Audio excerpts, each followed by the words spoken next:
BJD ପାଇଁ ଗୁଡ଼ାଏ କାମ କରିଥିଲେ। ବିଜେଡି ପୁରୁଣା ପଇସା ତେଲ ପକାନ୍ତୁ। ଯିଏ ଚାକିରି କରିଛନ୍ତି ମିଶନ ଶକ୍ତି, ତମର କାମ ହେଉଛି ତ ଲୋକଙ୍କ ପାଇଁ କାମ କରିବ। ତମେ ବିଜେଡ଼ିର ଏଜେଣ୍ଟ ହେବ, ତାଙ୍କ ପାଇଁ କାମ କରିବ। ସେଇ ରାଗରେ ବିଜେପି ବାଲା ପଇସା ଦେଉନଥିବେ।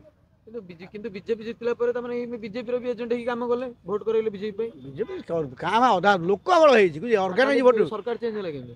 ସରକାର ଲୋକ ବଦଳେଇଲେ। ଲୋକ ଏଇ ଯେଉଁ ଦଲାଲ ଯିଏ ଏଜେନ୍ସି କରୁଥିଲେ ସେମାନେ କରିନାହାନ୍ତି। ଲୋକ ପରିବର୍ତ୍ତନ ସରକାର। ସମସ୍ତେ ବିଜେପି ନ ହେଇପାରେ, ତାଙ୍କୁ ଦରମା ନ ଦର ଅନ୍ୟାୟ ନା ନାହିଁ।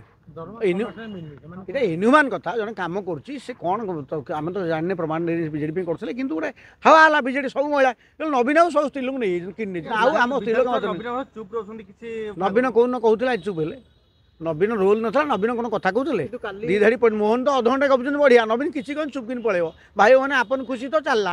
ତ ଲେଖା ଭାଷଣ ପଢ଼ୁଥିଲା। ନବୀନ ବିରୋଧୀ ଦଳ ନେତା କ'ଣ ଯୋଗ୍ୟ? ନବୀନ ସମାମ ଓଡ଼ିଶାର ଇତିହାସ ରାଜନୀତି ଦେଶରେ ସବୁଠୁ ଅଯୋଗ୍ୟ ବିରୋଧୀ ଦଳ ନେତା ହେବେ। ତାଙ୍କ ଆଉ ଗୋଟେ ରେକର୍ଡ ଓଡ଼ିଆ ଲେଖି ପାରୁନାହାନ୍ତି, ପଢି ପାରୁନାହାନ୍ତି।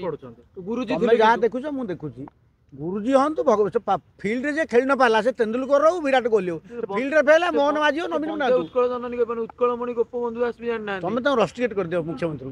ଯେଉଁ ଚ୍ୟାନେଲ ମାନେ ଆଗ୍ରେସିଭ ୟୁ ରଷ୍ଟିକେଟ୍ ଦେବ। ତମେ ହଟେଇ ଦିଅ। ସରକାର ଉପରେ ବହୁତ ବୋମକସ ଧମକଉଥିଲେ ଭାଇ। ବୋମକସ କ'ଣ ଗୁଣ୍ଡା ପାଟି?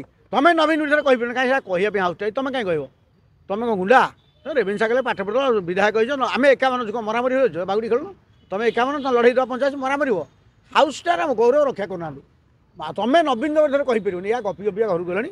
ତାପରେ ସମୟ ଆସିବ ସେ ନିଜେ କିଛି କହିପାରିବେନି। ମାନସ ମଙ୍ଗରାଜ ବସ୍ତୁତ ନେତା ନଥିଲେ, ସାମ୍ବାଦିକ ଥିଲେ। ତାଙ୍କୁ ଗୋଟେ ଟ୍ରକ୍ ବ୍ୟବସାୟ ଯୋଗାଇଲେ। ଟ୍ରକ୍ ବ୍ୟବସାୟ ମାଇନ୍ସ ରିପେସ କଂଗ୍ରେସ ଟିକେଟ୍ କିଣିଲେ। ତେଣୁ ଦେଖୁଛନ୍ତି ମୋର ତ ତାଙ୍କର ଧର୍ମ ବାପା ପଳେଇଲେ, କୁଟେ ପଳେଇଲେ, ଆଶିଷ ସିଂ ପଳେଇଲେ, ପାଣ୍ଡିଆ ହଇରାଣ ହେବ। ବର୍ତ୍ତମାନ କଂଗ୍ରେସକୁ ପଳେଇଲେ, ସେଣ୍ଟ୍ରାଲ ଗଭର୍ଣ୍ଣମେଣ୍ଟକୁ ଫସିବେ। ବେକାର ପଘା ଲାଗିଲା। ତେଣୁ ଯେତେବେଳେ କୁଟେ ପାଣ୍ଡିଆନ ପଳେଇଲେଣି, ଆଉ ମାନସ ଭାଇ କିଏ ରଖିବ? ତେଣୁ ଯାଇ କାହିଁ କୋରିକି ଫୋରିକି ଘରଦ୍ୱାର ହେବ, କାହିଁ ହଇରାଣ ହେବେ। ତେଣୁ ଚାଲିଯିବ ବିଜେପି। ମାନସ ମଙ୍ଗରାଜ ଦଳରେ 100 ଭୋଟ କରିଥିଲେ। ମାନସର ମାଲଟା କମିଥିଲା 500-700 କୋଟି 1000 କୋଟି କମେଇଛନ୍ତି 400 କୋଟି ଟଙ୍କା। ସେ ଟଙ୍କାଟା କାଳେ ବରବାଦ ହେଇଯିବ, ହଇରାଣ ହେବେ। ତେଣୁ ସୁରକ୍ଷା ପାଇଁ ବିଜେପି ପଳେଇବେ।